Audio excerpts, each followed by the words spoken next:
Bom, pessoal, já estamos 6h36, né? Passamos aí 5 minutos do tempo. Eu sugiro começarmos, uma vez que a gente já está com os vídeos disponíveis aqui, com a apresentação dos colegas, né?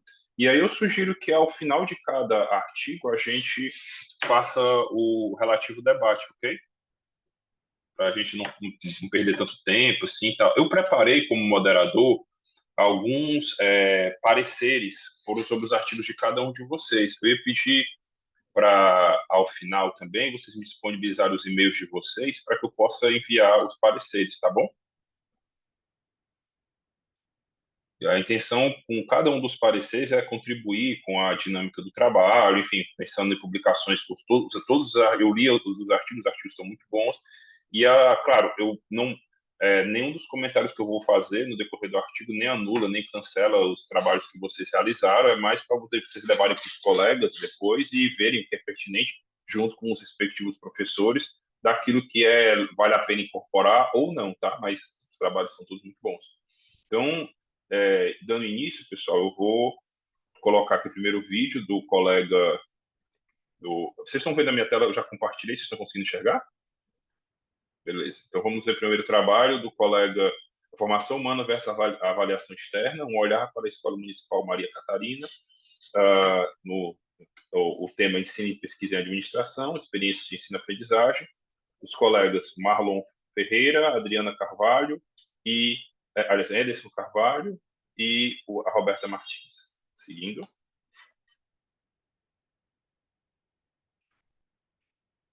Deixa eu só dar o play aqui, só um segundo.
O vídeo está sem áudio.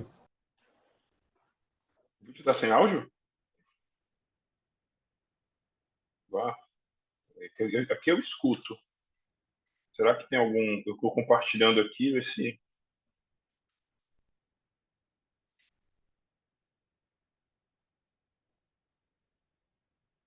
Deixa eu ver se tem um. Deixa eu parar um pouco aqui, depois eu volto para esse ponto.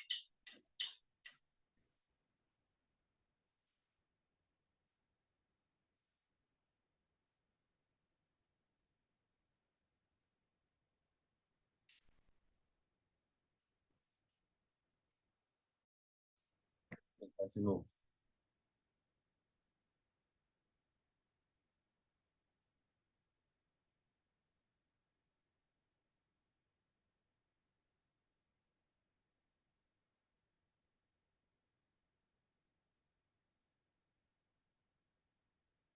Voltou? Teve áudio?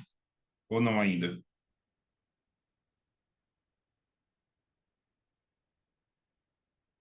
Eu não estou entendendo por que eu estou sem conseguir transmitir o áudio para vocês aqui.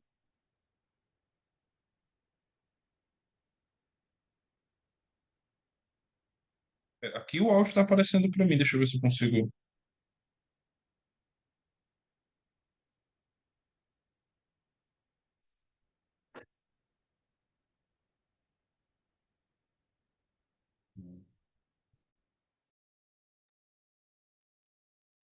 Eu também tô sem o assessor aqui. Eu, sinceramente, eu estou mais acostumado a usar o Google Meet, não sei como o que pode estar acontecendo aqui no Zoom. Renata falou no chat, Bruno, não sei se você viu, que na hora de compartilhar o vídeo é preciso escolher a opção compartilhar áudio. Ah, vou ver aqui se vou procurar essa opção. Vocês sabem me dizer onde seria? Ah, sim. Eu acho que agora vai dar certo. Obrigado, Renata.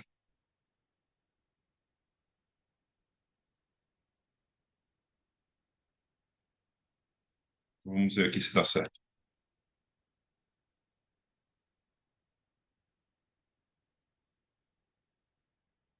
Jovens e adultos. Os alunos, portanto, são provenientes desse bairro e adjacentes, todos bairros de E periferia. agora?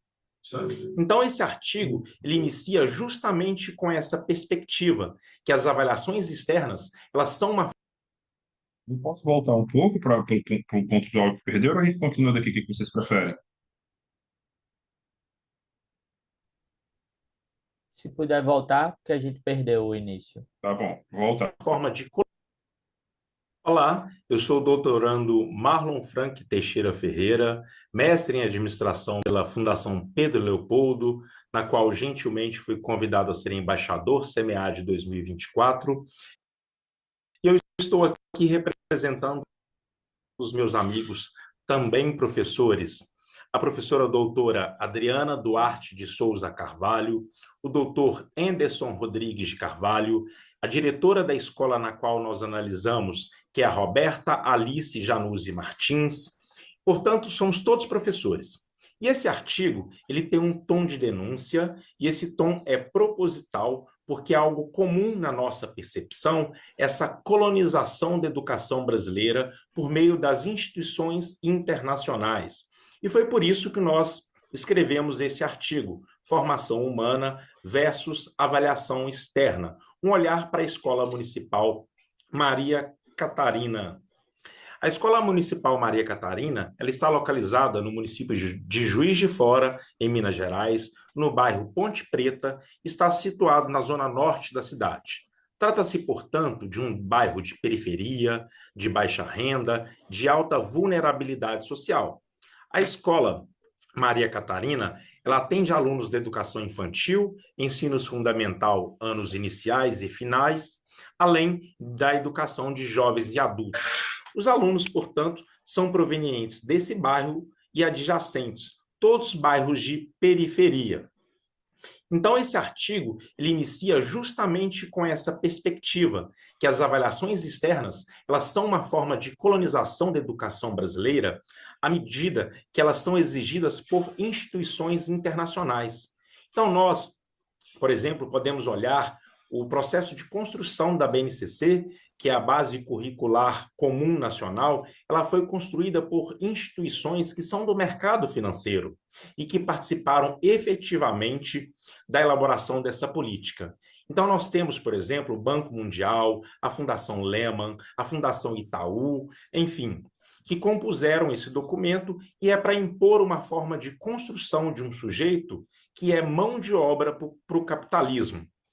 Ainda assim, retomando o problema de pesquisa e objetivo, com a apropriação do conceito de sociedade administrada de Ramos de Oliveira 2001, discute que o ensino, em sua plenitude, tem como objetivo principal colaborar para o desenvolvimento do indivíduo, revelando um mundo complexo que combina elementos universais e particulares, promovendo uma comunicação expressiva e organizando conhecimentos acumulados ao longo do tempo. Tudo isso com o intuito de promover a emancipação.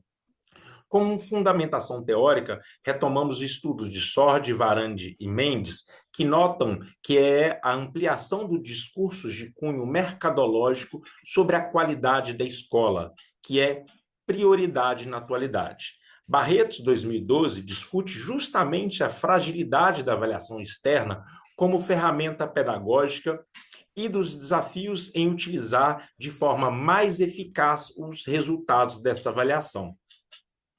Então, quando nós olhamos a avaliação externa, por exemplo, nós percebemos como temos a influência dessas instituições internacionais, como, por exemplo, a OCDE, né? E como que essa influência acontece? Essa organização institucional, ela olha os índices da qualidade da educação e ela vai sugerir quais são os melhores países para se investir, para que façam investimento com base nos índices da educação. Então, veja, o propósito não é efetivamente melhorar a educação do Brasil, mas impor um modelo de colonização que impacta a formação desses sujeitos. E a gente percebe que a ideia de uma educação emancipatória, voltada para a formação humana, ela vai se deslocar para uma perspectiva de uma formação de mão de obra. E quando a gente olha os índices da escola em análise, que é a Escola Municipal Maria Catarina, nós olhamos esses índices e percebe que eles não são os melhores. Quando a gente olha o resultado final, que a gente busca esses índices na plataforma Quedu, que vai buscar exatamente diretamente do INEP. Então, a gente analisa o resultado do SAEB e, contudo, qual é a nossa percepção? E por que nós utilizamos um relato de experiência da gestora da escola? A gestora da escola, ela é servidora há 15 anos na mesma escola e atualmente ocupa um cargo de direção. E aí a gente percebe que, à medida que efetivamente esses índices, eles podem trazer todo o processo educacional. Em que medida, por exemplo, eu posso definir todo um processo pedagógico para um resultado ali final, porque aqueles dados estatísticos, eles mostram apenas um único momento daquele aluno sentado numa cadeira, muitas vezes coagido, com medo da prova, com medo do resultado, e como que eu olho a educação por apenas esse único recorte, para esse único momento. Então, a nossa percepção de educação, ela vai dialogando com o marxismo histórico e dialético de base freiriana, porque ele vai perceber que educação ela vai se legitimar não a partir dos resultados de prova, mas a partir do momento que todo o processo educacional ele vai contribuir para a formação de um aluno emancipado, autônomo, solidário, capaz de se perceber enquanto sujeito da sua própria realidade. E aí a gente vai utilizar um pouquinho mais dos Wright Mills, que é a imaginação sociológica, como que o resultado da sua biografia individual ela é resultado da biografia coletiva. Então, como que a gente vai olhar a Escola Municipal Maria Catarina, uma escola de periferia, de alta vulnerabilidade social, e eu querer entender como a desigualdade social vai impactar o processo de ensino-aprendizagem. E como que eu vou achar que aqueles números, que aqueles resultados dos indicadores que refletem apenas um único dia na vida do estudante, que foi ali fazer a prova, e eu achar que esse número vai possibilitar a compreensão de todos os processos pedagógicos envolvidos da escola. Então, isso é mitológico, né? Isso é especulativo, é crença, e é claro que esses indicadores ele não avalia. Então, a gente precisa olhar a escola como um processo contínuo, né? Eu avalio uma escola a partir do momento em que eu tenho condições de avaliar e acompanhar por um longo período de tempo tudo que tem sido feito, e olhar esse aluno também de forma individual. E o que essas avaliações externas, como o SAEB faz, ela não possibilita essas condições. Ela vai criar índices, ela cria os números muitas vezes generalizados, mas negar a singularidade de cada aluno, de cada processo educacional, é negar também a história, é negar o impacto do dia a dia da escola, no dia a dia da vida desse aluno, que legitimaria a nossa percepção. Então, a gente percebe que há um movimento, sim, do capitalismo neoliberal para transformar a educação no Brasil. E eu afirmo, né, não só eu, mas toda a literatura que nós utilizamos, isso é uma demanda do capitalismo central que transforma a escola num conjunto de indicadores. E nós não somos contra a utilização dos indicadores, né? Porque eles são fundamentais para monitorar e avaliar, além de reprogramar as políticas públicas. de educação. Mas o que nos inquieta é que esses índices sejam criados a partir de critérios que não são realidades da escola e nega a possibilidade de pensar politicamente a escola, de trazer uma perspectiva, muitas das vezes, rasa do que é a escola, que meramente se torna um conjunto de indicadores que vai desumanizar o sujeito que fez essa avaliação. Então, a educação ela precisa voltar a ser reconhecida como um direito humano.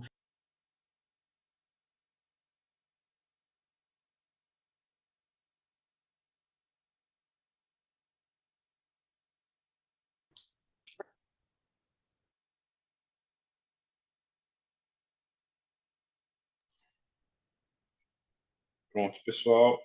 Vamos agora para o... Alguém tem algum comentário a fazer sobre esse primeiro trabalho dos colegas? Posso dar prosseguimento para o próximo trabalho? Pronto. Eu tinha feito algumas observações aqui, mas eu acho que não tem ninguém do trabalho, pelo que eu vi presente na sessão, né? Então, depois peço para a organização mandar o parecer para isso por e-mail. Tá legal? Então, seguimos agora. Beleza, gente? Então, o próximo trabalho é seguindo a ordem. São dos colegas.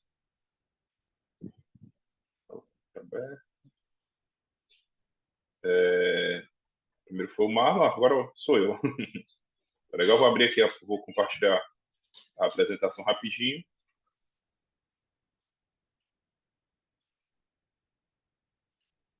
Todo mundo consegue ver a apresentação?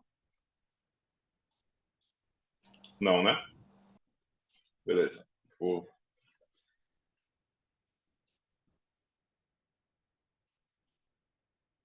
refazer aqui. Agora sim? Conseguem? Todo mundo ver a apresentação? Beleza, gente. Vou começar. Vocês veem a tela ampliada também, já no formato de apresentação? Ótimo. Então, estou aqui olhando o meu tempo, tá certo? E o foco do nosso artigo, gente, foi uma ideia inicial de elaborar estudos de casos sintéticos, mais maleáveis e mais fáceis de serem adaptados à realidade mais extemporânea de sala de aula, tá? O trabalho é apresentado por mim, Bruno Lessa. Os doutorandos também foi feito com a coautoria dos doutorandos Leonardo Lacerda e Naidson Ferreira, que são também professores aqui na Universidade de Fortaleza, e coordenado pelo nosso vice-reitor de pesquisa, que é o professor José Milton Souza, que inclusive foi meu orientador de postdoc no período que eu passei na universidade, de 2020 a 2022, como postdoc, antes de me tornar professor do programa de pós-graduação. Nós estamos vinculados ao programa de pós-graduação daqui, tá, da nossa universidade, e eu vou passar em relação ao objetivo geral do artigo, que é apresentar esse potencial da IA generativa, mais especificamente a utilização do GPT, para criar esses casos que são sintéticos, customizados e interativos, de forma para melhorar ou usá-los de uma forma mais interativa para educação e gestão, tá?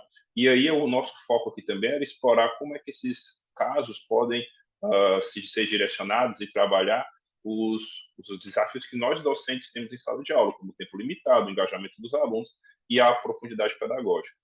Então, primeiro ponto que eu queria traçar com vocês são os desafios, qual foi o contexto e a motivação do trabalho. Primeiro são as nossas demandas institucionais e acadêmicas de nós professores, a demanda por inovação pedagógica, a nossa sobrecarga de trabalho administrativo e também os recursos limitados que nós temos normalmente em sala de aula para implementar certos casos. E outra questão também fundamental é a redução da capacidade de atenção, do span de atenção dos alunos e também o nosso tempo limitado em sala de aula. Né?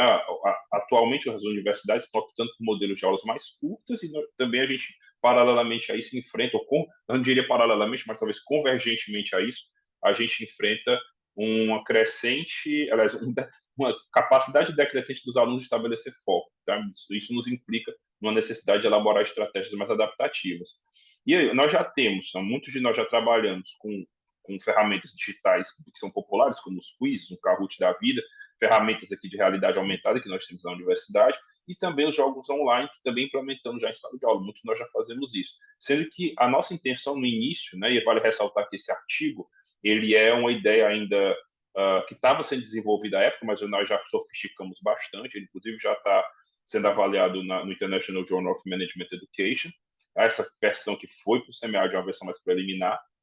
E, nesse sentido, como referencial teórico dessa versão, a gente traz primeiro o histórico da utilização e do surgimento e a utilização de estudos de caso na educação e gestão, começando ali com a utilização em Harvard, e assim, em nenhum momento do artigo a gente invalida ou descredibiliza os estudos de casos chamados tradicionais, tá? Uma vez que eles têm como o benefício pedagógico encorajar os alunos a analisar, discussão, discutir também, fazer decisões, tomar decisões, perdão, e também eles colaboram para um aprendizado mais colaborativo e ativo em sala de aula, e também ele prepara os alunos para determinadas situações-chave do mundo real.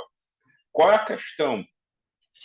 Quais são os benefícios, por assim dizer, que a IA generativa, dentro de e esses modelos mais avançados de LLMs, como o GPT trazem, né? É a possibilidade da gente criar, adaptar e modificar, utilizando contextos, questões ainda mais contemporâneas, ainda mais recentes, ainda mais de fronteira, e criar estudos de caso ainda melhor, contextualizados dentro da realidade dos alunos, tá?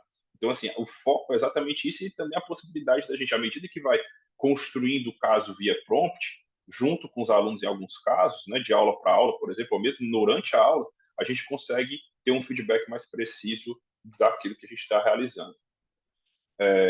Então, nós trabalhamos nesse artigo com 4 metodologias de engenharia de prompt, com 4 métodos para criar o prompt. Primeiro a gente começou, na verdade, é mais um passo a passo, mas nem todos os professores que trabalharam com o nosso estudo de caso sintético, eles foram por todos seguindo esse passo a passo. Alguns utilizaram o Zero Shot Learning, que é você não usa conhecimento mais generalista para fazer a IA, para formar uma tarefa, sem necessariamente ela ter sido treinada para aquilo ali. Depois disso, você passa para o Few Shot, que é a partir de alguns exemplos que já foram previamente colocados, a IA vai conseguir reconhecer padrões e gerar respostas mais contextualizadas, mais criativas. Né? Nesse sentido, você tem depois a corrente de pensamento, no qual a gente vai elaborar prompts já sistematizados, que vão guiar a IA num raciocínio lógico de passo a passo, né? Que é mais importante para a coerência e para os casos que foram desenvolvidos em maior profundidade. E a Tree of Thought, né, a árvore de pensamento, que ela vai estender o que foi visto na corrente de pensamento, mas estruturando de uma forma de árvore, para que a gente possa explorar em sala de aula cenários múltiplos, o que, por sua vez, enriquece a análise e o processo decisório. Tá? E aí, como eu já comentei, a estrutura do o objetivo central do estudo era desenvolver esses estudos de casos sintéticos usando IA generativa para explorar esse potencial na educação e gestão. Tá? E aí, metodologicamente falando, primeiro a gente identificou os elementos-chave dos estudos de caso, né, de acordo com trabalhando no contexto organizacional, dilemas gerenciais e informações relevantes para cada professor que participou do estudo, né, e a aplicação dessas 4 metodologias para otimizar a qualidade e a relevância do conteúdo. Né? Depois que esse primeiro passo foi feito, o caso era elaborado, nós fizemos, né, uma revisão crítica e mais detalhada para garantir a acurácia, a precisão e a acadêmica e a relevância pedagógica em termos de lógica, coerência e realismo dos casos, e o ajuste do conteúdo e da estrutura para assegurar que os desafios fossem realmente engajadores para os alunos e que refletissem a realidade e os cenários de cada disciplina, seja a minha, por exemplo, de negociação estratégica para graduação. Vale ressaltar que a gente testou esses turnos de graduação, de vários semestres, e passando por matemática financeira, inteligência analítica e por aí vai. Então, nós trouxemos no artigo, né, como exemplo, um merger, que é uma fusão ficcional entre 2 empresas de alimentos aqui, e as variáveis que os alunos analisaram eram o tempo, informação, poder e comunicação, tá? No caso, no âmbito da negociação estratégica, e o foco aí, nesse momento, e a gente obteve isso como resultado, que era estimular esse pensamento estratégico, que é a análise desses cenários baseados nas funções dessa fusão, e a gente conseguiu, nesse sentido também, adaptar versões do caso, desse caso especificamente, para alunos de diferentes níveis, porque essa turma, como ela é uma turma para alunos internacionais também, tem alunos estrangeiros, tem alunos da Bélgica, França, Alemanha e tal, e também holandeses e muitos alunos brasileiros, e alunos brasileiros de diferentes níveis, diferentes semestres. Então, foi bem interessante que a gente conseguiu adaptar diferentes versões do caso a diferentes níveis, tanto em termos de semestre como até de compreensão da língua lá que a aula é ministrada em inglês. E aí, trazemos para o final as contribuições, né? A contribuição teórica, que a gente consegue expandir a literatura sobre IA e sendo utilizada em educação para a gestão, né? A gente podendo fornecer para academicamente ferramentas educacionais mais inovadoras, na integração entre as teorias educacionais, entre aquilo que é aplicado em sala de aula e as tecnologias mais utilizadas, mais populares em termos de inteligência artificial, e também a gente consegue engajar numa discussão que é multidisciplinar, uma vez que a gente encoraja o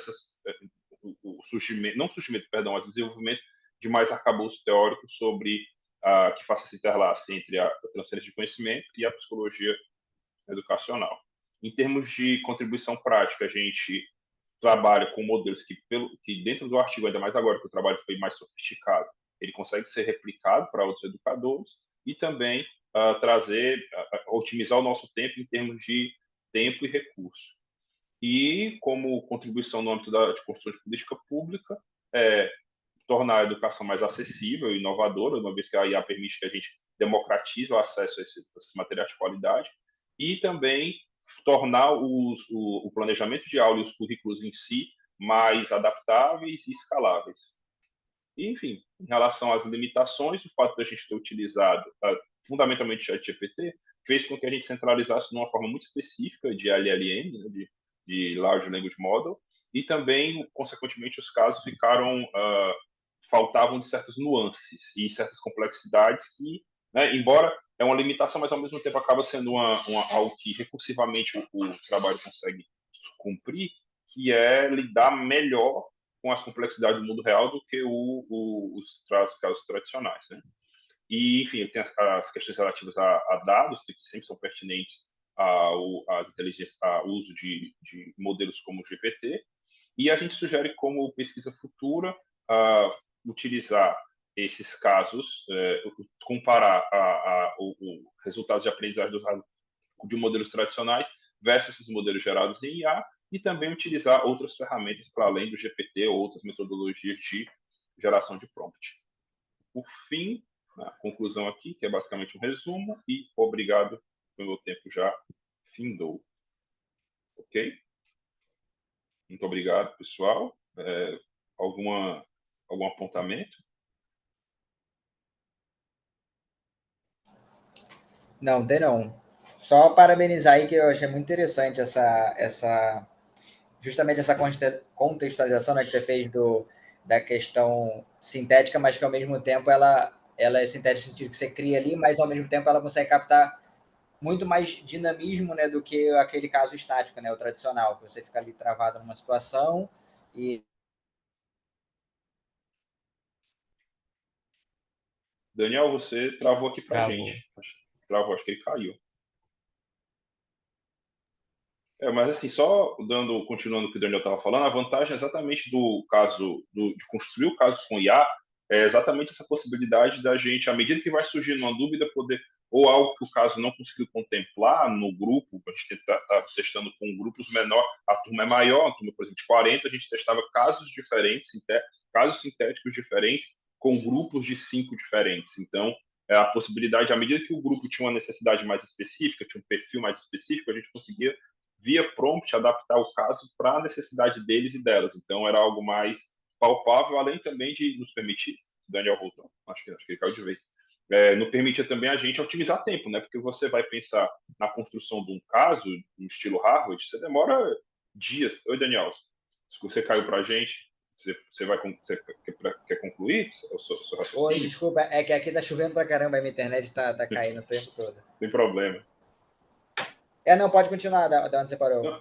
O que eu estava falando, Daniel, enquanto você voltava, era que a vantagem dos casos sintéticos é exatamente a primeira é a otimização do nosso tempo, né? Todo mundo é professor, todo mundo está sobrecarregado, seja de trabalho administrativo, de volume de aula, de correções, de orientações e tal. Então, construir o caso usando os prompts bem ajustados no GPT, que é algo que a gente tem uma equipe aqui bem, trabalha muito focalizado da iniciação científica, principalmente, temos um projeto de pesquisa nesse sentido, para engenharia de prompt usando o GPT 4.40, né, o Omni.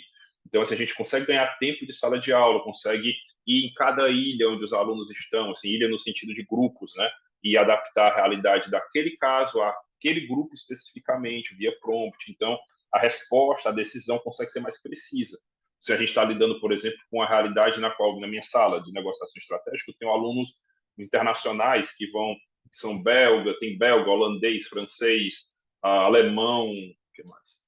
E às vezes essas 4 nacionalidades, além de um rumo de brasileiro. Eu tenho 20, são 40 alunos, 20 internacionais, 21 internacionais e 20 brasileiros. E esses brasileiros têm níveis de inglês diferentes, vêm de arcabouço, vêm de caminhadas da vida diferentes. Então, acaba esses casos sintéticos ajudam porque são mais curtos, mais dinâmicos e permitem essas interações mais rápidas, adaptando.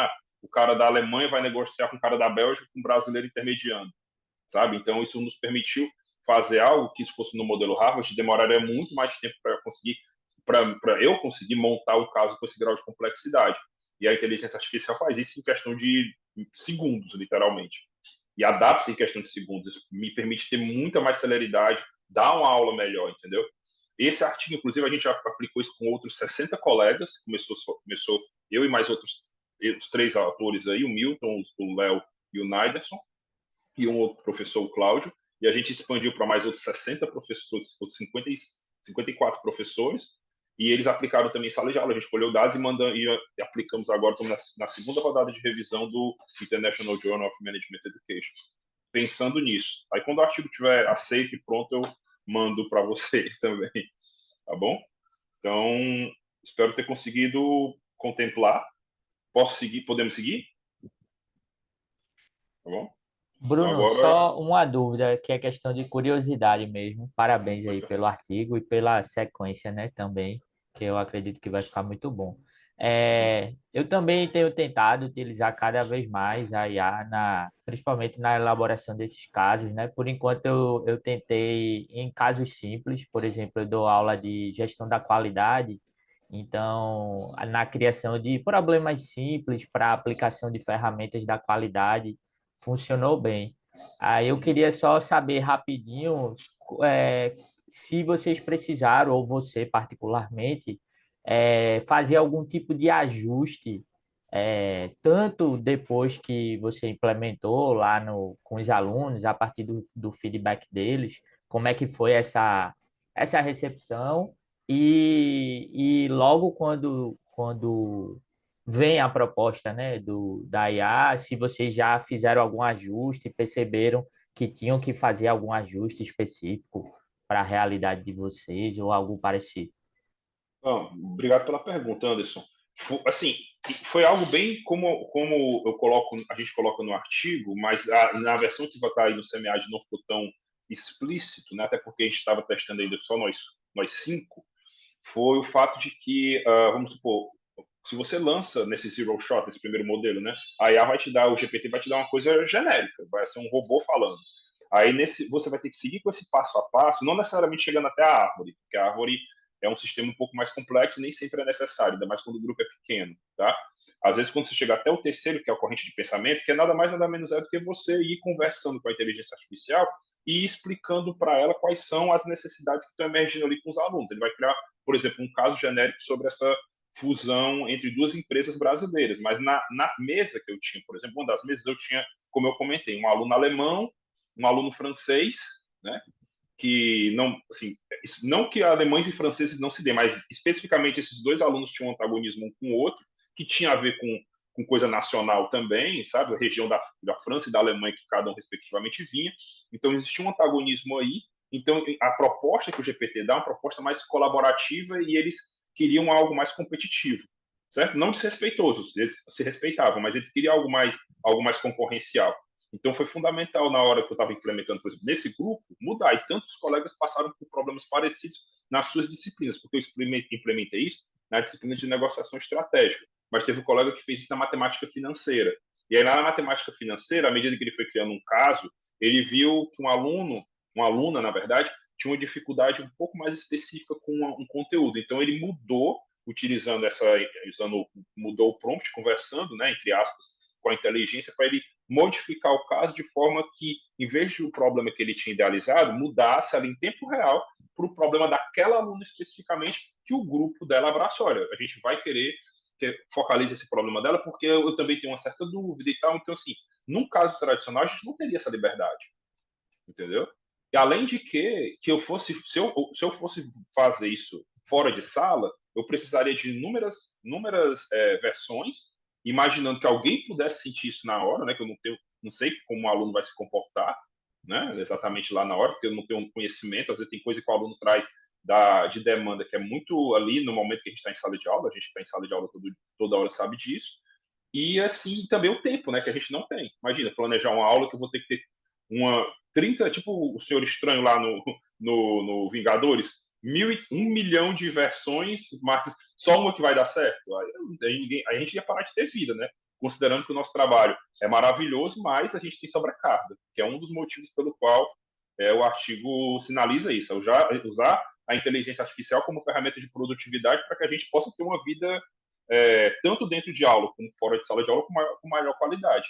Então, assim, é pensado de professores para professores, mas, claro, também considerando como objetivo central o aprendizado, a ampliação do aprendizado dos nossos alunos. Certo? Eu consegui te responder? Tá bom?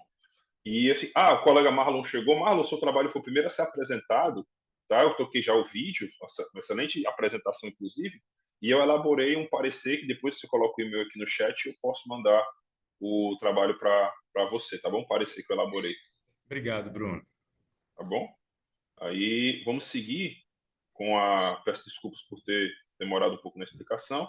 Agora, a Jornada Empreendedora e o Ciclo de Aprendizagem de David Kolbe, Contribuições para a Educação para o Empreendedorismo, do colega Anderson, da Joiciane e do Fernando. Já vi que o Anderson está aqui presente e eu vou tocar o vídeo agora, compartilhar, para a gente seguir.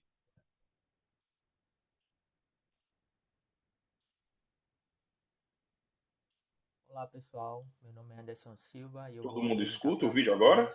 o artigo intitulado Jornada Empreendedora e o Ciclo de Aprendizagem Experiencial de David Kolbe, Contribuições para a Educação para o Empreendedorismo. Eu acho que é o problema do áudio que ficou baixo no vídeo. Tá certo. Mas está tocando aí, está tocando para todo mundo, né? Tá tocando para todo mundo, gente? Joiciane Souza, mestranda da UFPE, e o professor Bruno, eu Fernando não estou Paiva conseguindo ouvir, viu? também da UFPE. Professora, a senhora não está conseguindo Não ouvir? estou conseguindo ouvir. Ele está tocando, só está tocando um pouco baixo. A senhora está Eu vou aumentar o microfone para ver se eu consigo. Vamos ver. Pronto, aumente as suas caixas de som, que eu acho que a senhora vai conseguir aumentar, porque o áudio está um pouco baixo. Eu estou com fone de ouvido, eu estou conseguindo ouvir. Vamos tentar. Daniel, você escuta também? Tá. Aqui tá um pouco, o áudio, a captura ficou um pouco baixa, mas está tocando. Com relação à introdução, o contexto que a gente apresenta é de que a educação para o empreendedorismo, ela influencia o desenvolvimento socioeconômico de uma região, visto que ela prepara as pessoas para o mercado de trabalho, para empreender e aprimora competências demandadas em ambientes dinâmicos, como pensamento crítico, resolução de problemas, criatividade e capacidade de adaptação. Com relação ao problema de pesquisa, nós observamos que o ciclo de aprendizagem experiencial de Kolbe, que é um modelo de 1984, ele é utilizado na educação para o empreendedorismo, mas os estudos ainda utilizam esse modelo de maneira majoritária, centrando-se na análise de sua relação com as práticas de ensino, carecendo ainda de estudos que o relacionem com a jornada de empreendedores. Então, qual é o nosso objetivo? Entender como o ciclo de aprendizagem experiencial de Kolbe ele se manifesta durante a jornada empreendedora e descrever as possíveis implicações para a educação para o empreendedorismo, de modo que a gente chegou na seguinte pergunta de pesquisa: como a jornada de empreendedores de êxito pode contribuir para a educação para o empreendedorismo? Na fundamentação teórica, nós dividimos a fundamentação em 3 partes. A primeira, nós analisamos a jornada empreendedora e a aprendizagem experiencial. Depois, nós falamos sobre a educação para o empreendedorismo, trazendo as principais diferenças dela para a educação tradicional. E falamos sobre a teoria da aprendizagem experiencial e o ciclo de aprendizagem de Kolbe. Com relação ao ciclo de Kolbe, nós trabalhamos em cima das 4 etapas apresentadas pelo modelo, que são a experiência concreta, a observação reflexiva, a conceitualização abstrata e a experimentação ativa. Nós analisamos como é que esses empreendedores entendem a experiência a partir da experiência concreta e da conceitualização abstrata e como eles transformam essa experiência a partir da observação reflexiva e da experimentação ativa. Aqui também tem os estilos de aprendizagem, mas esses estilos não foram abordados no nosso artigo, que é o estilo divergente, assimilador, convergente e acomodativo. Com relação à metodologia, trata-se de um estudo de caráter básico, qualitativo e descritivo.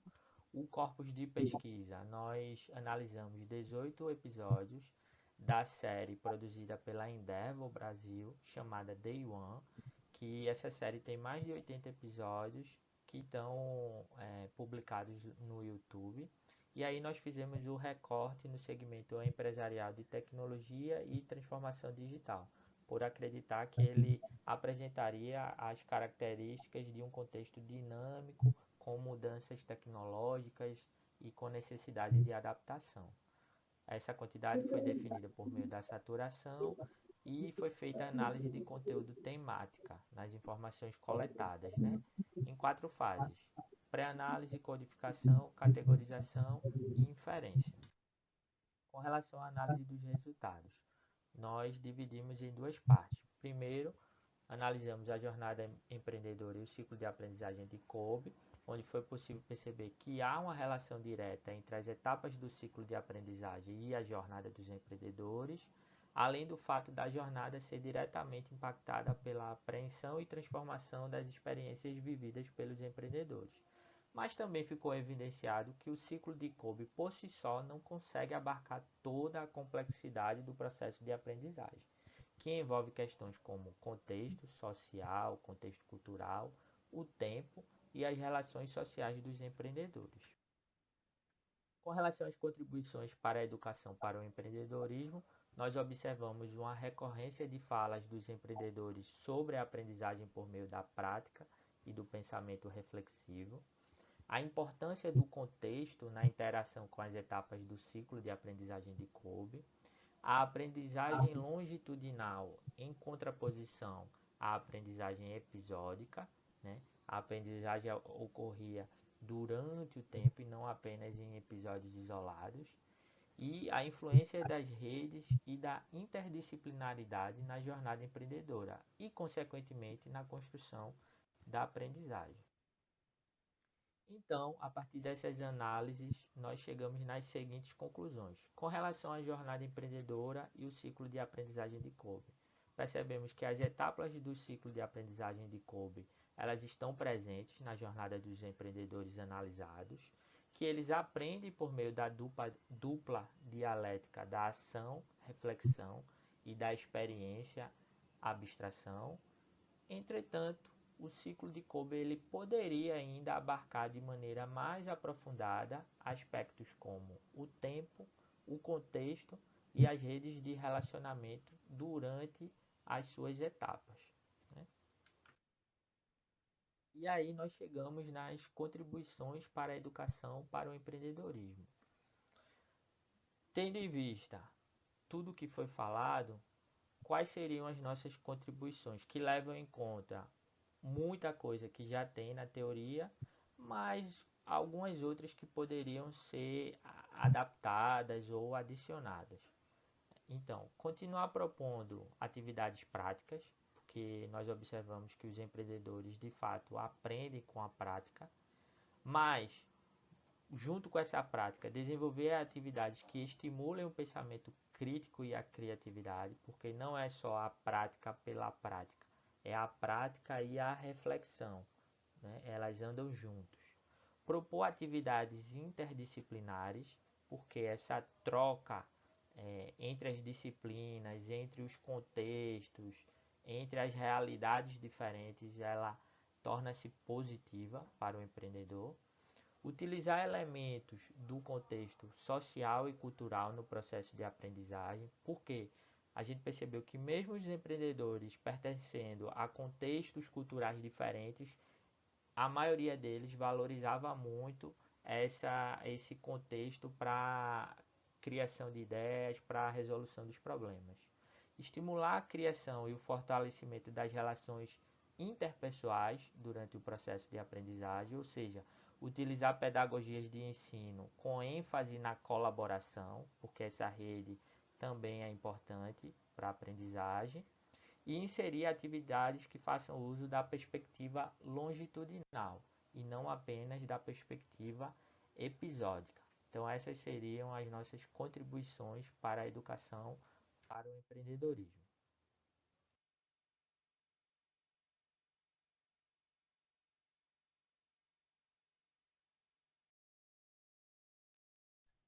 Queria parabenizar o trabalho do Anderson, tá? Anderson, como eu comentei, eu elaborei um parecer, não para todos os artigos, né? E aí depois você coloca o seu e-mail aqui no chat que eu copio e aí mando para todo mundo os respectivos pareceres, tá certo? E aí, enfim, eu vou mandar um e-mail só com os 3 pareceres para você ver lá qual. É bom também que fica gravado, né? E fica marcado para todo mundo. Todos os 3 pareceres. E é só não ver, acho que só. Eu peço para o Marlon também mandar, caso ele não tenha colocado ainda o. Ah, tá ali. O Marlon mandou um e-mail aqui, o Anderson também, tá? Depois de colocar o do Daniel depois. Então, assim, eu vou fazer. Só uma. A gente pode. Minha sugestão é que, em vez de a gente deixar os 22 minutos, que a gente até de certa forma já fez isso, né? Que a gente faça a discussão e já incorpore os minutos que a gente faria no final, em termos de debate, para agora. Pode ser para vocês? Que aí qualquer coisa a gente exaurir o debate, né? Falta só mais um artigo, a gente termina até um pouco antes da sessão, tá? Então, assim, eu fiz alguns apontamentos aqui, eu vou ser sucinto, uma vez que tudo está no parecer, tá bom, Anderson? O parecer você vai ver que eu coloco, assim como de um artigo, sugiro áreas fortes e pontos de melhoria, considerando que o artigo, assim, pensando numa futura publicação em revista, né? E, assim, nada do que eu vou colocar aqui, Anderson, cancela ou anula a qualidade do que vocês fizeram, a qualidade da escrita, do esforço de leitura que vocês fizeram. A intenção é que é contribuir e depois vocês poderem sentar com o professor que coordenou a pesquisa, os professores que coordenaram, os colegas, os coautores, e ver o que faz sentido ou não, tá bom? Assim, a minha sugestão, e primeiramente indo para a introdução, é deixar o problema de pesquisa mais explícito, mais claro, no sentido de tornar mais transparente para o leitor por que o estudo foi feito, né, em termos de justificativa, tá? Deixar a pergunta, por exemplo, como o ciclo de Kolbe pode ser aplicado de maneira mais eficaz no contexto de empreendedores reais, tá? Então, assim, tornar a pergunta mais sofisticada para dar como eu posso dizer, mais explicitude àquilo que vocês estão querendo abordar. Uma outra sugestão também é trazer uma contextualização histórica e tecnológica mais expandida, né? Embora vocês tenham feito isso, tem qualidade o que vocês fizeram, mas também permite o leitor, em alguma medida, ter uma análise mais profunda, ter uma noção mais assertiva de quais seriam as implicações sociais e econômicas, por exemplo, do empreendedorismo digital dentro da educação empreendedora. Então, trazer isso também, embora vocês tenham colocado, é interessante expandir um pouco, porque ali vocês foram um pouco econômicos, tá? E, enfim, sobre a educação para o empreendedorismo, o trabalho que vocês fazem ali de resgate de literatura é excelente, como vocês colocam as referências colocadas e tal. Minha sugestão também é trazer um pouco mais de estudo empírico na construção da revisão de literatura, para poder o leitor ficar mais situado que o trabalho teórico que os trabalhos teóricos que vocês sugeriram já foram empiricamente testados. E também um uma crítica, né, nesse trabalho dialético, né, pensando até no que o Marlon colocou na apresentação dele, pensar na crítica a crítica dos desafios. Quais seriam os desafios para implementar essas práticas construtivistas em contextos como os nossos contextos educacionais, que costumam ser um pouco mais restritivos, né? Universidade, mas modelo de ensino acadêmico é muito tradicional. Então, quais seriam esses desafios, por exemplo, que a gente pode eventualmente enfrentar em sala de aula? Mas, como eu falei, isso são sugestões, são adenos, nada que comprometa, perdão, o trabalho de vocês. A metodologia, eu sugiro só um detalhamento melhor das etapas analíticas, tá? Como vocês analisaram os dados que vocês conseguiram depois, isso ficou um pouco carente, e também discutir um pouco das limitações metodológicas. Vocês colocam uma metodologia arrojada, ousada, mas eu acho interessante também colocar ao final da sessão metodológica as limitações que aquela metodologia tem, num trabalho, mais uma vez, dialético, né? De mostrar aquilo que a vacinar o leitor sobre aquilo que vocês enfrentariam ou enfrentaram.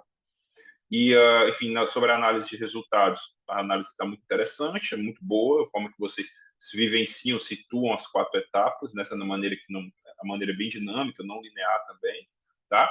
Aí eu sugiro, nesse sentido, explorar mais, vocês exploraram bem essas complexidades, mas eu creio que poderia ter sido melhor, vocês foram econômicos disso, tem muita coisa para vocês escreverem ali, eu sei que tem uma limitação de tempo, de número de páginas e tal, a gente tem tanta coisa para fazer, mas vale a pena trazer isso também. Algo que eu achei bem interessante é a menção ao modelo do Engan de 2023, né, que é essa abordagem da aprendizagem como um processo contínuo, eu achei isso bem interessante, tá? Mas, assim, é interessante falar também algo que o Marlon colocou sobre essa perspectiva longitudinal, né? Como é que a gente pensa esse longo prazo e como isso impacta a prática educacional, né? Isso é uma coisa que podia aparecer também na análise de vocês, mas é uma sugestão, tá? E, por fim, as contribuições eu concordo com elas, tá? Só eu penso que vocês poderiam ter sido mais. Eu não vejo problema em ter vocês foram propositivos, eu concordo com as proposições de vocês, mas eu penso que elas poderiam ser. Vocês podiam ser mais tensionadores ali, sabe? Vocês fazem boas sugestões, mas a parte prescritiva pode ser mais ousada, no sentido assim, de vocês recomendarem mais práticas. E as conclusões, elas são tão satisfatórias, eu não vejo o que talvez uma ampliação, como eu sugeri no parecer, das perspectivas práticas, tá? Vocês colocam como essas perspectivas podem ser aplicadas praticamente, mas eu penso que elas poderiam, vocês têm como explorar um pouco mais ali, e no parecer eu direciono nesse sentido, tá? Falar, por exemplo, de empreendedorismo em diferentes contextos, por exemplo, outras universidades ou programas de aceleração de startups que funcionam às vezes dentro de hubs universitários, como é o caso aqui na Universidade de Fortaleza. Então, pensar nessas múltiplas complexidades que a educação empreendedora tem hoje na nossa contemporaneidade. Mas, assim, como eu te falei, tudo isso está melhor detalhado no parecer, que eu vou enviar depois por e-mail, tá? Mas essas são minhas contribuições como moderador. E obrigado pela oportunidade de ver o trabalho de vocês. Alguma dúvida, Anderson? Ou Eu que alguns colegas agradeço pelas contribuições. Muito obrigado mesmo. os colegas querem fazer alguma sugestão sobre o trabalho do Anderson? Okay?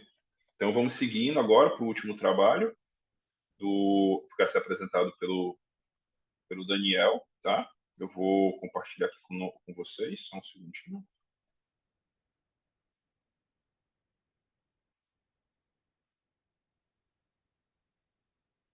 Eu vou estar aqui apresentando para vocês hoje o trabalho de... Tá um pouco baixo, mas vocês conseguem ouvir? Eu vou tocar do aqui. professor Verlan, da Raquel, Carolina e da Edna, que foi um trabalho originado de uma iniciação científica intitulada de O Impacto das Micro e Pequenas Empresas sobre a Arrecadação e Emprego dos Municípios da Região Metropolitana do Estado do Rio de Janeiro.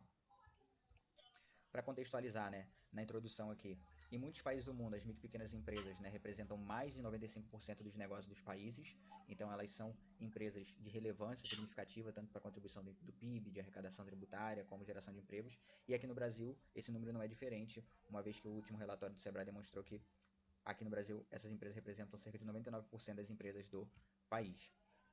No Brasil em específico, existe um regime simplificado de arrecadação de tributos, né, que é um regime tributário específico voltado para essas empresas, chamado de Simples Nacional, né, que é um regime tributário que busca simplificar a forma com que essas empresas vão arrecadar os seus tributos. Na maioria dos casos, essas micro e pequenas empresas optam por esse regime tributário por essa simplificação que ele tem em relação aos outros regimes tributários, e em alguns casos também pela economia tributária que é gerada quando comparado com outro regime, como por exemplo o lucro presumido, que seria uma segunda opção mais próxima para essas empresas.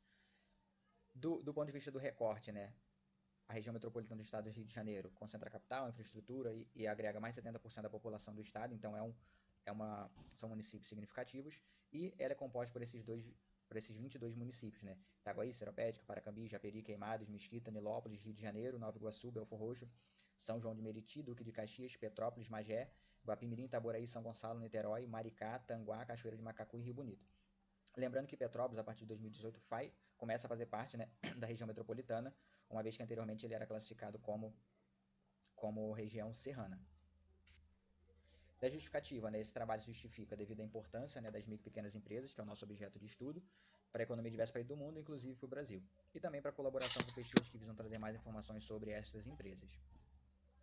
Do objetivo, né, o objetivo geral dessa pesquisa foi de analisar o impacto das micro e pequenas empresas na arrecadação do Imposto sobre Serviço, que é o ISS, dos municípios da região metropolitana do estado do Rio de Janeiro, assim como o emprego, tendo como foco essas empresas optantes pelo Simples Nacional. Então aqui, só para a gente fazer uma complementação, né? O ISS é aquele imposto que é de responsabilidade da prefeitura, né? Então é um imposto municipal. E aqui, complementando, que a gente vai analisar essas micro e pequenas empresas que optam por esse regime do Simples Nacional. Como foi comentado anteriormente, elas têm a opção de adotar um outro regime, mas na maioria dos casos elas escolhem esse regime tributário devido à sua simplificação. E como objetivos específicos, né, identificar a evolução do emprego e da arrecadação do ISS dos municípios, né, e revisar a literatura da temática.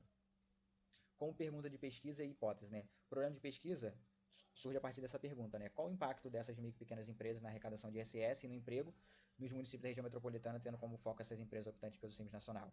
E o objetivo geral, consequentemente, a gente mostrou anterior, foi o de responder essa pergunta. E como hipótese, a gente parte de duas hipóteses, que é a primeira, que essas empresas optantes pelo Simples Nacional têm relação positiva com a arrecadação de ISS desses municípios e tem relação negativa quando comparado com o número de empregos gerados por essas mesmas empresas nesses municípios.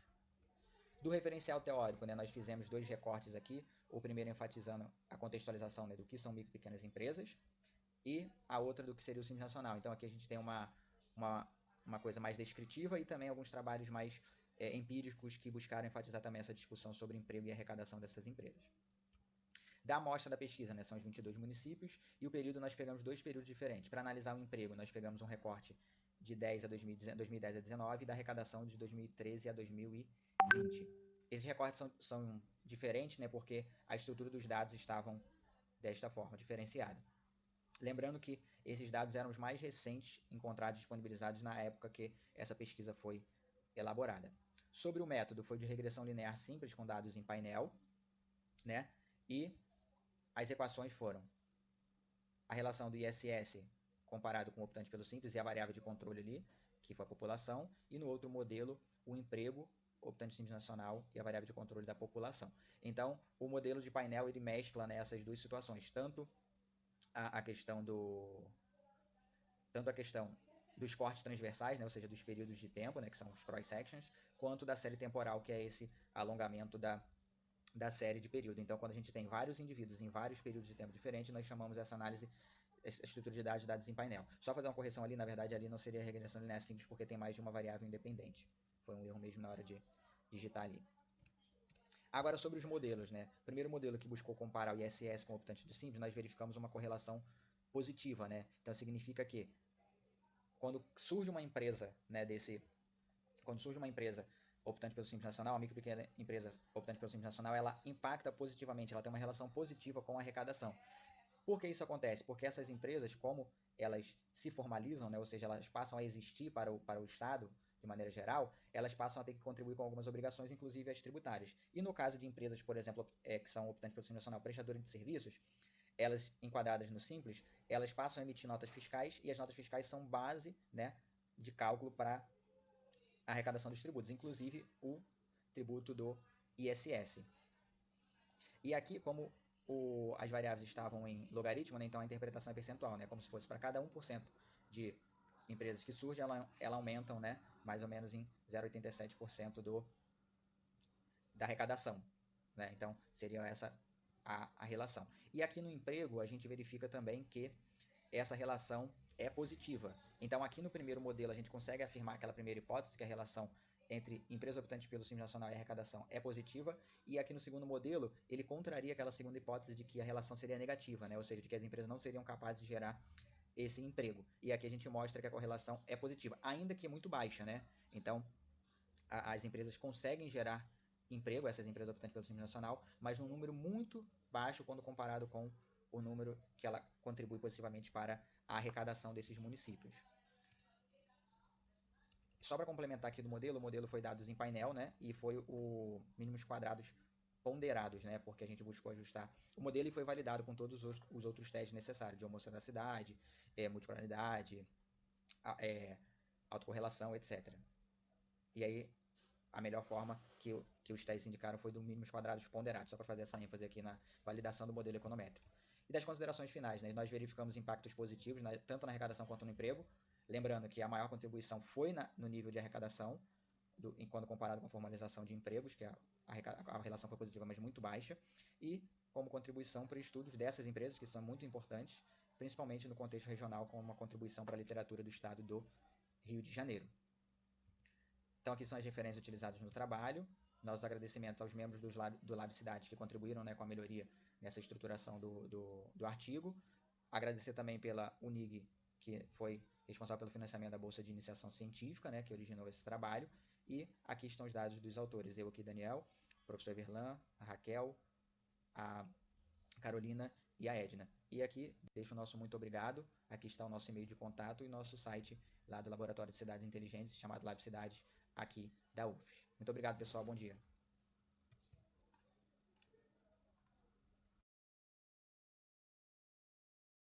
Abrir meu áudio aqui.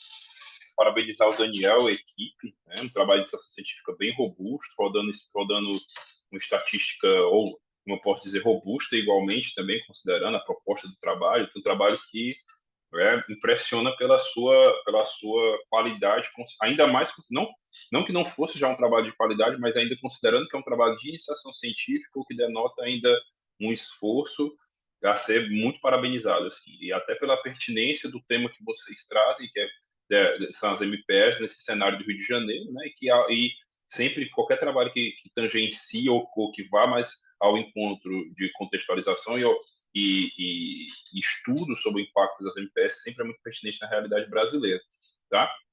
Então, assim, só abrindo os comentários, né, como moderador, mais uma vez também elaborei o parecer, vou ler aqui não vou ler, mas vou nortear a minha análise aqui por ele, tá? Mais uma vez, vou ressaltar que vou enviar esses pareceres para vocês e que nenhuma das colocações que eu faço aqui anula, cancela ou diminui a qualidade do trabalho de pesquisa que todo mundo realizou com muita assertividade, tá? Então, assim, mas só ao nível de contribuição, repito, nada aqui, Daniel, está aquém na sua qualidade, são sugestões de melhoria, tá? Visando publicações robustas, visto que o trabalho de vocês tem muito potencial para isso, pelo tema, pelas estatísticas que vocês rodam, pelo fato de ser um trabalho de iniciação científica, ele tem inúmeras qualidades, inúmeras fortalezas. Mas, assim, só um primeiro ponto é que, assim como no trabalho do Anderson, eu penso que a pergunta de pesquisa que está muito bem elaborada, ela pode ser mas isso é um viés de um pesquisador qualitativo, tá? Então, assim, eu sempre fico esperando ver um determinado como, mas nem sempre faz sentido, e o que é o caso de vocês. Mas eu penso que a pergunta de pesquisa pode ficar mais salientada ali na introdução. Também, nesse sentido, eu penso que uma justificativa mais ampliada sobre por que a análise o locus que vocês selecionaram, né, RMRJ, é tão importante. Por que isso é particularmente importante, tá? Fica claro para mim, que moro no Brasil, mas se vocês pensarem em traduzir o artigo, como vocês colocariam isso para o leitor internacional? Uma vez que, como a gente brinca, para o gringo, o Brasil se bem que o Brasil, ou é Rio de Janeiro ou é São Paulo, né? A gente tem mais dificuldade de contextualizar quando é Nordeste. Mas você falar do Rio e de São Paulo ajuda bastante. Mas quem fala aqui do Nordeste ou do Norte precisa contextualizar um pouco mais. Mas, de qualquer forma, é interessante, porque, enfim, né, a gente está pensando numa audiência mais selecionada. O referencial teórico de vocês está excelente, mais uma vez, tá? O que vocês detalham e tal, assim, eu acho interessante também. Agora, assim, eu sugeriria o confronto da teoria que vocês trazem, não que isso prejudique o trabalho de vocês, mas expor também outros arcabouços teóricos, como essas teorias do desenvolvimento local, as teorias dos multiplicadores econômicos, tá? No sentido de que isso poderia trazer mais instigação para o leitor, uma vez que, beleza, a teoria deles fala isso aqui, e ó, nós temos essas outras duas possibilidades de discussão também. Mas isso não é algo que prejudica o trabalho de vocês, como eu falei, é mais uma perfumaria. E a discussão crítica, agora uma coisa que eu sugiro é fazer uma discussão mais crítica sobre o Simples Nacional, tá? Fazer uma discussão mais falando sobre essa questão da carga tributária comparativa, os desafios enfrentados pelas MPs nesses contextos, porque a gente pensa assim, beleza, Rio de Janeiro é região metropolitana e tal, mas a gente sabe que aí a região metropolitana ela tem seus recortes, as regiões periurbanas em geral, elas têm as suas idiosincrasias, as suas particularidades. Então, se vocês forem publicar nacionalmente, trazer isso de forma mais explícita vai melhorar as chances de vocês com os avaliadores, publicando nacionalmente. Publicando internacionalmente não precisa, sinceramente. Assim, o que vocês trazem já tem robustez o suficiente para a audiência internacional. É mais trazer dados sobre o Rio de Janeiro e sobre o Brasil do que falar sobre a região metropolitana. Você conseguiu entender? Se você for publicar nacionalmente, trazer mais informações locais para contextualizar a gente aqui do Nordeste, os colegas do Norte, do Sul e por aí vai. Agora, se for internacionalmente, isso em termos de publicação internacional, e eu tenho um pouco de experiência nisso hoje em dia, para te salientar que perder palavras, no sentido de que a gente tem 8.000 palavras de limite, né? E a gente, na média, nos periódicos internacionais ultimamente, na maioria deles, e aí é bom você ser mais assertivo, e essas contextualizações, elas têm que ser feitas quando é pertinente mesmo. Enfim, indo para a metodologia, não tenho tanto a acrescentar nesse sentido, até pelo meu arcabouço, na minha origem, que é qualitativa, mas, assim, elogiar a robustez da amostra, né? Não é sempre que, ainda mais, repito, um trabalho de iniciação científica se predispõe a fazer essa análise, claro, porque eu imagino que vocês têm já toda uma experiência do Lab Cidades nesse sentido, e de coleta de dados e tal, mas ainda assim, é muito importante que esse trabalho de fomento que vocês fazem na iniciação científica continue sendo feito, e é por isso que eu deixo o elogio também, até como forma de incentivo, tá? A regressão, enfim, dos mínimos quadrados ponderados, eu achei essa saída metodológica ajustada. Eu imaginei, quando você falou da regressão, né, que realmente, pelo que eu vi dos resultados, eu imaginei, isso deve ser algo, deve ter sido um erro de escrita lá na hora. Sobre as análises, eu sugiro só uma discussão mais tensionada, mais aprofundada, mais crítica. Vocês trazem os resultados, eu li os resultados de vocês, eu entendi, o meu pós-doc foi com métodos quant, então eu consigo entender como pesquisador, mas eu sinto que faltou, Daniel, um tensionamento. Por que isso ocorre? Sabe, por exemplo, na análise do modelo 2, vocês trazem resultados, a relação entre a OPSN e emprego é positiva, embora fraca, né? Mas qual é a discussão que dá para a gente fazer em relação ao MEI, tá? Qual o papel? O MEI claramente tem um papel limitado, mas qual seria ele, tá? Então, assim, vocês se colocarem mais no texto, trazendo esses tensionamentos, é algo que eu sugiro fazer, porque o trabalho de vocês tem potencial e faz parte. A gente tem que se colocar no texto e explorar certos fatores. Claro, usando a literatura, usando o rigor acadêmico, essa rigorosidade é fundamental, mas a gente tem que tensionar o modelo, tensionar os resultados e trazer uma criticidade aí. Então, só sobre uma coisa que o modelo 1 que eu queria falar, assim, explorar também, Daniel, no modelo 1, a variação entre municípios, sabe? Falar um pouco mais sobre isso, explanar um pouco mais sobre isso. Ficou legal o jeito que vocês escreveram lá, mas eu penso que repito, publicando nacionalmente, ou mesmo internacionalmente, ficaria mais rico, uma vez que, né, essa comparação entre municípios enriquece bastante, tá? E também falar sobre os fatores externos ao Rio de Janeiro, também, para explorar mais como esses fatores internos, as intermunicipalidades também, mas como os fatores externos, do cenário estadual, nacional e tal, influenciam nesses resultados que vocês encontraram. Então, basicamente, é isso. Assim, eu agradeço a oportunidade de ter lido o teu trabalho e ter podido, em alguma medida, contribuir, se for o caso, tá bom? E passo a palavra aos colegas da plateia, se tiver alguma dúvida, algum questionamento. E a ti também, se quiser responder algo que eu falei que não fez, que foi absurdo. Nada, só agradecer pelas colaborações. Eu sempre digo, né, que essa participação, essa rodada dos artigos no Congresso é muito importante, que a gente agrega bastante coisa, né?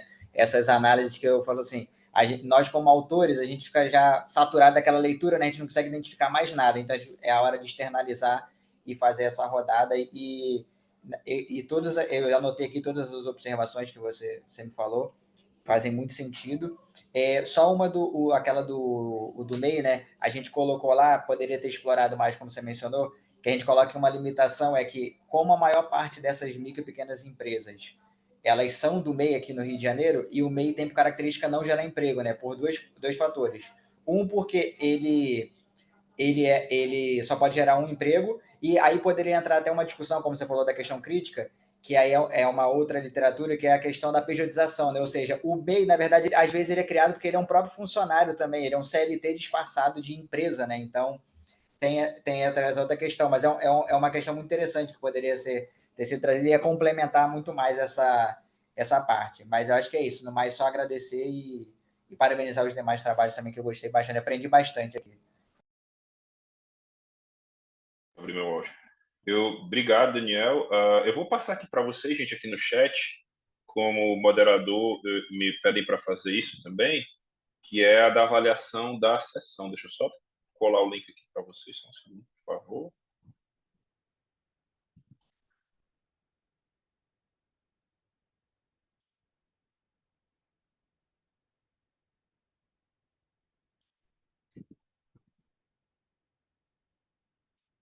Só um segundo.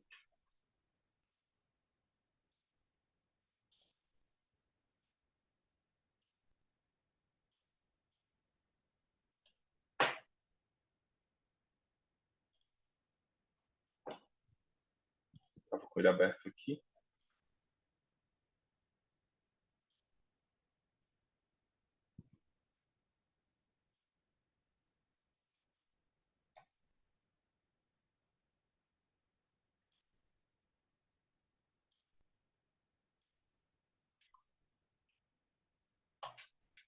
Pronto, pessoal, peço que vocês cliquem no link que está no chat, tá? Para que a gente possa avaliar, vocês avaliem a sessão, tá bom? Eu agradeço também. Alguém gostaria de fazer alguma colocação? Eu só Opa, parabenizar também, Dani. Pode falar, Bruno. não, Não, que a por professora favor. Manolita estava com a mão levantada e eu Ah, estava por mexendo na outra favor. tela, eu não Não, vi. por Perdão, favor, professora. por favor, eu fico para o final, não tem problema. Bom, Desculpa, professor, eu também não vi. Imagina, por favor. Mas era só um comentário e o Daniel acabou até explicando. Eu ia até fazer uma pergunta nesse sentido sobre a hipótese 2, né, da relação negativa, que até quando eu li o artigo, eu li meio apressadamente e quando eu vi na conclusão que a hipótese 2 não tinha sido atendida, na minha cabeça era uma relação positiva. E aí eu voltei, não é positiva, só que era negativa, né? E aí eu ia pedir justamente para você dar essa esclarecida, né? Por que vocês construíram essa hipótese com relação negativa? Mas aí você acabou de falar aí sobre o MEI e sobre a questão da pejotização, né? Mas eu acho que é um ponto a ser explorado mesmo. E parabéns novamente. professora? Bom, pessoal, então eu cumprimento a todos, boa tarde, né? Entrei um pouquinho atrasada porque eu estava numa outra sessão e a Renata me pediu para entrar porque faltou alguém, acho que teve um problema de energia e quando eu entrei eu já não acompanhei bem a primeira apresentação. Mas agradeço, né, como responsável aí pelo tema de ensino e pesquisa, agradeço muitíssimo a submissão ao SEMEAD. Parabenizo a todos pelo trabalho realizado. Lamento muito ter entrado quase de penetra, então não li o trabalho antes. Vim mais para, de fato, se acontecesse algum problema que a gente pudesse colaborar, a gente poder acionar o pessoal aqui da organização. Mas confesso que eu fiquei, digamos assim, muito motivada a propor ao Bruno um workshop que, olha, Bruno, essa ideia que vocês estão trabalhando e aperfeiçoando, porque eu imagino que é quase um experimento, né? É Sim, quase um experimento que vocês estão fazendo, um quase experimento didático. Eu acho que amadurecendo e vocês criando, de fato, uma sistemática, valeria muitíssimo a pena promover um workshop ou no SEMEAD do próximo ano, ou no ENAMPAD, que vai ser aí do teu lado, né? Vai ser em Sergipe, né? E estou te dizendo isso porque, do jeito que eu faço a coordenação aqui da área de ensino e pesquisa, no ENAMPAD eu tenho um tema voltado para a educação. E a gente fica um pouco que tentando localizar experiências bastante inovadoras, né, que possam inspirar alguns professores. E eu achei que a maneira que vocês estão discutindo o caso, né, adaptando muito a complexidade ao perfil do estudante de graduação, porque é onde eu vejo um mérito muito grande que a discussão de um caso é extremamente relevante como método de ensino e aprendizagem, mas na graduação, tendo em vista a complexidade de alguns casos, principalmente o caso de base Harvard, os professores terminam tendo pouco êxito, né? A discussão fica muito limitada, fica muito superficial, gera pouco engajamento, gera pouco aprendizagem, e eu acho que isso desestimula alguns professores a utilizarem. E acho que você vem com experiência que, tendo isso em mente, pode ser extremamente interessante. E outra coisa é que, no fundo, dependendo da habilidade que o professor tenha para desenvolver o prompt, ele pode fazer um caso à la carte. Isso eu achei exatamente. genial. Ou seja, dependendo das necessidades da disciplina, dependendo do perfil da turma, né? Dependendo dos objetivos da aula que você vai desenvolver, caramba, você faz um produto pedagógico, vamos dizer assim, à la carte. Eu achei a sacada genial, realmente genial. Então, fiquei aqui pensando que valeria a pena vocês ficarem atentos, e se você quiser me passar o Eu já vou fazer isso, e-mail, professora. Eu vou passar aqui meu contato, tanto o e-mail como o WhatsApp, porque eu ia sugerir isso, a gente entrar em contato mais intrinsecamente para a gente pensar isso. Uma oficina, isso, eu e os outros professores que implementamos isso, o professor Leonardo Lacerda e o Naiderson, não só para o Enampad ano que vem, como também para o CMEA de ano que vem, que nos interessa trabalhar isso com os colegas, porque isso dá, o feedback que a gente, por exemplo, a gente começou com nós 5, depois expandimos para as mais 55, na verdade, foram nós 6, na verdade, porque tinha um outro professor também envolvido que eu estava esquecendo, por isso que eu falei 54. E aí a gente expandiu isso para outros colegas, fizemos depois uma oficina de coleta dos feedbacks do que esses colegas tinham feito em sala, e a gente está pensando em várias matrizes de disciplinas diferentes, e é como a senhora comentou, o que eu achei mais interessante, tanto no meu caso como no caso de outros colegas, é a possibilidade de você mudar o caso com o caso sendo trabalhado pelos alunos, entendeu? sim, Você não muda baseado só na necessidade da turma, você consegue mudar com a necessidade do aluno ou da aluna especificamente. Isso sim. enriquece muito a aula, gera muito engajamento, entendeu? Dá outro sentido para o caso, até porque eles vão poder trabalhar, por exemplo, tem um aluno que trouxe, a gente fez um prompt bem legal para ele trabalhar uma professora que estava dando planejamento estratégico. Do cara, a gente pensou, né, inicialmente na Shell, mas não fazia sentido. De um aluno que eu ia comentar agora, o pai dele é dono de 2 postos de combustível. Qual o Uhum. sentido que tem ele trabalhar a Shell? Entendeu? E como a empresa, a Shell é uma empresa muito importante, relevante e tal, mas ele tem ali, engaja muito mais o aluno, ele resolveu o problema, e os outros também, dos 2 postos de gasolina que o pai dele é dono, sabe? Claro, a gente traz casos grandes, substantivos e tal, mas é muito mais engajador a gente trazer essa realidade local, a gente sabe disso, é mais conectador, né? Então eu vou lhe passar aqui meu e-mail Por favor. e o meu WhatsApp, e colegas também quiserem entrar em contato, que aí a Pois gente é. conversa mais sobre isso. Então, e Bruno, uma coisa que assim eu tô saindo do SEMEAD assim de alma lavada, sabe? Porque a gente aqui, você sabe, vocês sabem que a gente tem uma série de workshops, né? E eles variam muito de temática. Eu terminei apoiando vários colegas que eu sei que trabalham com coisas muito Inclusive, professor Anderson, teve um colega nosso que ontem fez um workshop com o uso do ciclo do Kolbe, né? Lembrei porque você está trabalhando com essa base teórica. E, gente, olha, sem brincadeira, os workshops que trataram de temas relacionados a ensino e aprendizagem foram os que tiveram mais adesão, mas assim, de não ter lugar para sentar, entendeu? Então, está havendo uma demanda muito grande, os professores estão carentes de experiências que a gente possa compartilhar, né? Então, Bruno, eu achei que você está abrindo aí uma janela extremamente interessante para que a gente possa enriquecer as experiências de ensino e aprendizagem e, sobretudo, no que eu estou colocando, a gente pode chegar à la carte mesmo, a necessidade que vai do estudante para a disciplina, para o módulo, para o curso, enfim, os níveis que você está atingindo são do mais específico ao mais amplo. Então, eu acho que vai ter uma adesão muito grande. E o nosso Então, foco, professora? deixa eu ver se eu anoto aqui. Eu vou deixar o meu contato também, Uhum. porque caso vocês precisem.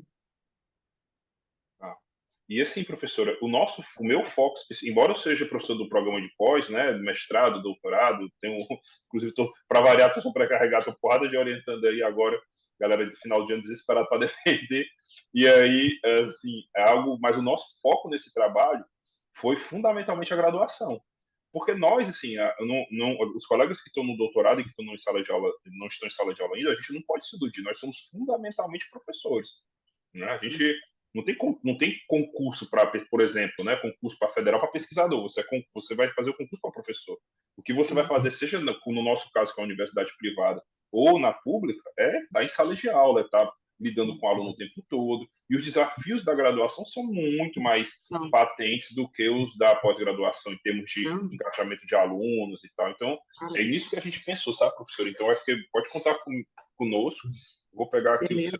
Estou vendo aqui o seu contato. Agora, bom, eu também sou do PPGA da ESPM e lá a gente é muito sensível ao desenvolvimento de protocolos, ao desenvolvimento de produtos técnicos de caráter didático que favoreçam a graduação, até porque, Bruno, sem uma boa graduação a gente não tem bons mestrandos e doutorandos, né, meu amigo? Perfeito, com certeza. Então, esse trabalho é muito relevante.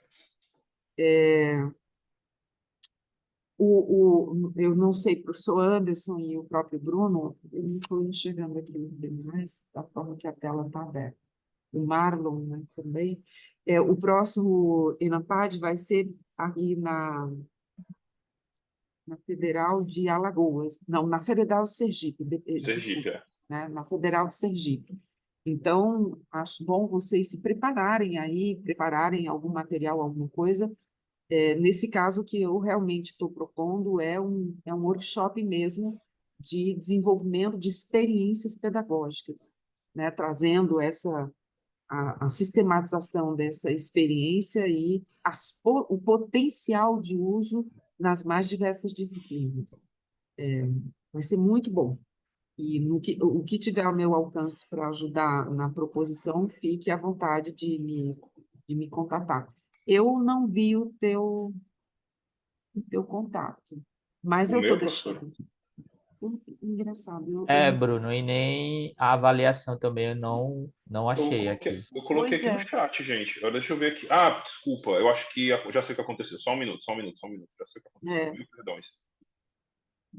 perdões. Mil perdões. É porque eu, por algum motivo, tinha marcado aqui, e agora os meus contatos. Porque estava marcado aqui, não estava marcado todo mundo. Agora apareceu, né? Agora sim, Bruno. Só um Pronto. minuto.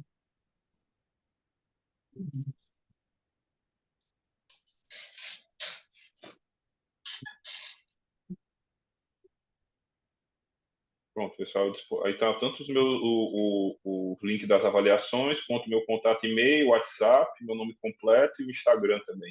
Eu costumo publicar tanto coisas da rotina do trabalho também, coisas que a gente está fazendo aqui na universidade, novidades de artigo, conteúdo, né, dicas de escrita. Eu costumo ajudar. Eu costumo fazer orientações pelo Instagram também, sendo que orientações mais coletivas. Beleza? Muito bom, muito bom. Gente, mais uma vez agradeço aí a participação, lamento esses problemas técnicos, mas aqui em São Paulo também está chovendo horrores, eu acho que quem é aqui de São Paulo sabe disso, e a internet ficou muito instável hoje. Então, desculpem aí o problema, mas eu acho que o Bruno conduziu super bem a sessão, foi muito contributiva.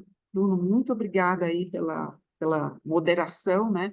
Ainda se preocupou de mandar um material escrito para todos, isso não é muito comum, então veja que ele deu muita atenção à leitura e às reflexões suscitadas em cada texto, e espero vê-los o ano que vem aqui no SEMEAD. Tivemos um quórum presencial um pouquinho baixo, sabe, gente? O valor das passagens está muito alto, vocês sabem disso. Então, o volume maior foi online, mas é outra coisa, né? Já imaginou a gente ter a oportunidade de ver esse trabalho do Bruno ao vivo e a cores, ele dando 1000 exemplos para a gente? É uma experiência maravilhosa. Ano que vem Então, estamos aí. agora, Bruno, vai se preparando, porque o workshop é presencial, tá? Sim, senhora, tranquilo.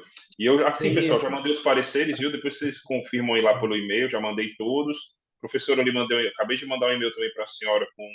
Lá no e-mail tem meu WhatsApp e tal, mas aqui já estão meus contatos também. Fiquem à vontade para Ótimo. adicionar no Já WhatsApp, anotei. mandar mensagem, o e-mail e tal. Manda pelo WhatsApp, que eu acho mais rápido a gente conversar, responder, né? E-mail é uma coisa muito lacônica, demora muito.